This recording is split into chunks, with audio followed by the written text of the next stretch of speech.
The Landward.com team is always on the lookout for good do-it-yourself projects, and today we're in Weiz with Thomas Winscher. Hello, Thomas. Hello. Thomas, you sent us your do-it-yourself project, namely this black tipper we're standing in front of. What exactly did you build there? How did you come up with the idea? Why did you absolutely want to build a tipper yourself?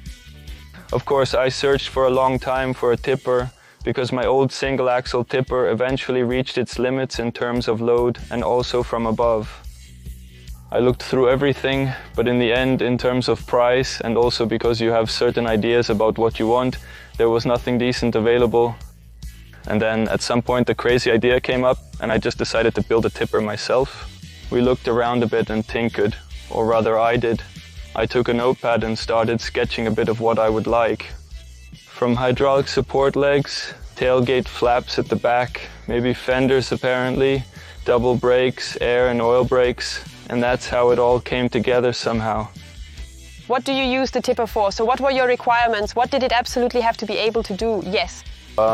Because I also work for the municipality on the side and use the tipper there, it was important to me that the outer walls are very solid.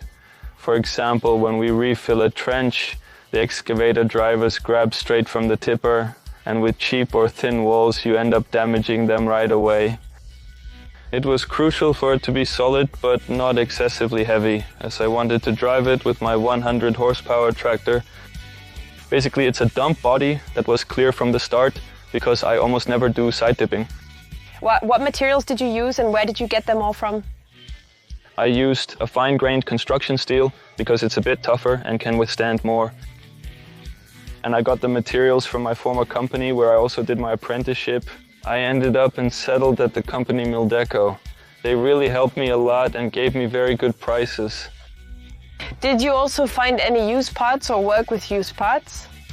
Yes, that was the case for me right away with the chassis. What should I install? Then I looked on Landward.com and immediately found a dealer who had a 16-ton chassis. That wasn't expensive at all, so I installed it. And the tires are used too, because they were quite cheap. I found them on Landward and they fit. What are the key specs of your tipper now? So what's your payload, tongue weight and so on? Yeah, I have a payload, a 16-ton chassis and 2,000 kilos tongue weight, so that's 18 tons. The trailer itself weighs 3 tons, so I have about 15 tons of payload. And how much did the tipper cost you? So was it worth it to build it yourself? Yeah, so now I'm talking about the total, including painting, welding wire, gas, and everything else factored in a bit. I ended up at 11,000 euros. So far, in terms of stability, it's very good. Also in terms of weight with the 3,000 kilos. I like driving clusters.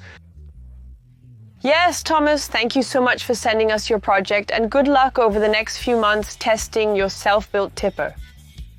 Self-built projects are always welcome with us, dear viewers. The best ones we love to visit, so check out Landward.com. You can find the submission and the instructions for it on our website.